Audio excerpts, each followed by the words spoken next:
They took your name, your land, your language, but not your legacy. Reclaim it at AfricanAncestry.com.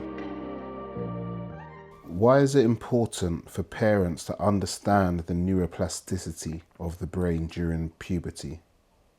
And how can this knowledge help them better support their children? I answer that backwards. So the last question.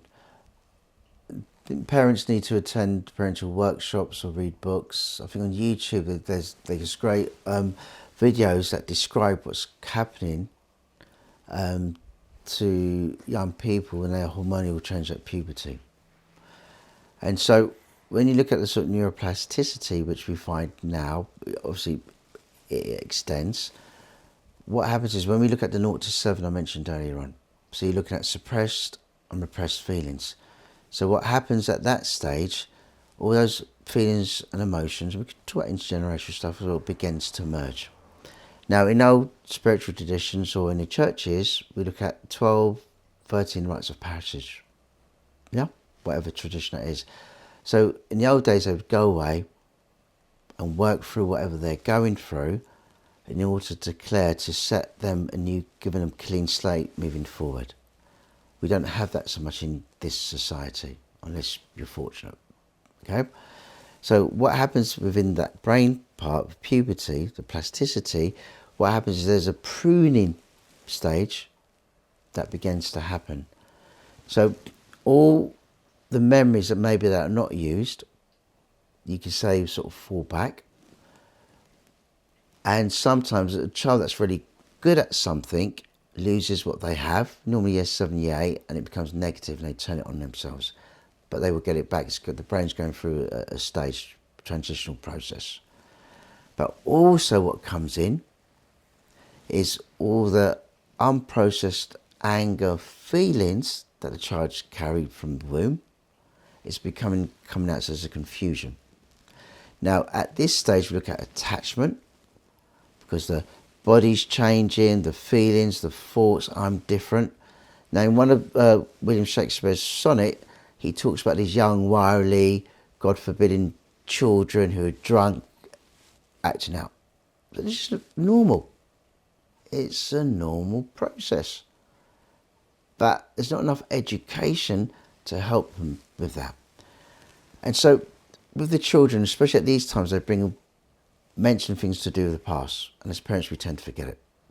My experience, working with many people myself. And so what happens is they bring it up and the parents, oh, that was in the past, what's wrong? But the child's trying to heal something. And so for you to begin to understand whatever's gone on that's forgotten emerges, and the child might not be aware. So it's about giving space to respond to them when they're going through that process. Identifying your triggers as a parent and thinking, right, how can I respond differently? Talking to your child about the processes. Because what I hear, I'm a teenager and this is what we do. Seriously? There's trauma there. There's a misunderstanding, a lack of self-confidence, self-esteem.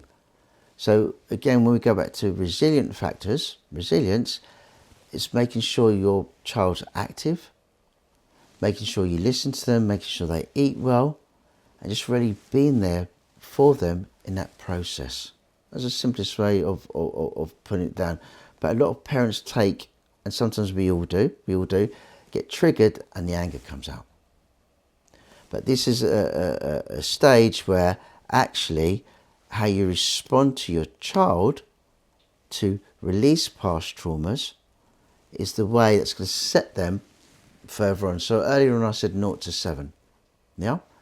If we don't work on ourselves, or that's who we are mentally. But now at puberty you have another point, an entry, and I think it's 18 or 19, because they begin this narcissistic shield around themselves, okay, where you can work with them by responding, talking, doing things with them, which will maybe could eradicate those early traumas just by in this process. If we react with them and the external environment reacts to them, what happens is you can say there's a coagulation of all negative behaviour that becomes stagnant. And so their point of reference in that moment is going to be negativity, toxicity. So you can look at, I'm not saying in all cases, but majority, because we see it now, that's going to be how they are. So it goes back to the intergenerational trauma, or even soul trauma, where this repeated behaviour begins to take place and set. I think you can change at 18 or 19, yeah? And again, depending what's in their social world. So if they don't feel that connection with the parents, or the parents are working all the time, there's no support network, because they're going through this change, they want to be seen, they want to be heard. What happens is they begin to get pulled out by people or systems that's not good for them, because they don't have that foundation at home. And it would be the same with the school system, where they may be angry, scared, or anxious, which leads on to sort of neurodiversity and trauma here, where it's actually a reaction, and they don't have the words to articulate or understand what they're going through. And so in our inner world, what we begin to see, this is a bad teacher, this is this, and it could be true, because they don't have the words, they can't emotionally, not able to self-regulate, it comes out in that way, aggressive or not listening or not paying attention. Then the teacher reacts because they're triggered by something, so they're on anxiety, teenage stuff, and then you have this system where this child is always the bad child. And energetically, when we look at field theory, you know, and this negative, it just builds up. So they feel it when they come in. Yeah, there's a lot for parents to meditate there. But they have to be shown, because, you know, you're a parent, and psychologically, and in whatever role you play, or whatever role is outside, when you go back to your families, unless you've processed your trauma, it's replayed in your relationship. This is when you look at, you know, divorce rates, people choosing partners, because they normally choose partners similar to their parents, especially the ones they dislike.